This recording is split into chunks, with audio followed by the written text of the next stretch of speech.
All right, Sunshine Team, today we're going to be talking about wall walking. Wall walking is both a safety technique and a teaching aid that we use throughout swim lessons. This activity can be practiced individually or with two students at the same time. For the instructor position, you want to stand behind or in between the swimmers.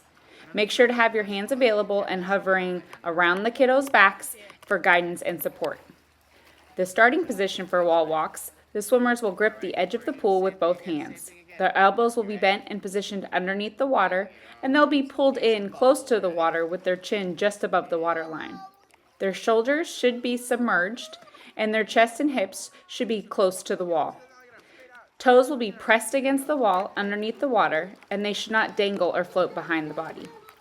When you're ready to wall walk, you'll move one hand and then slide the other along the wall, re-grasping the edge with an outstretched arm. The second hand will slide over and meet the first. Foot movement will follow the movement of the arms, remaining pressed up against the wall underneath the water.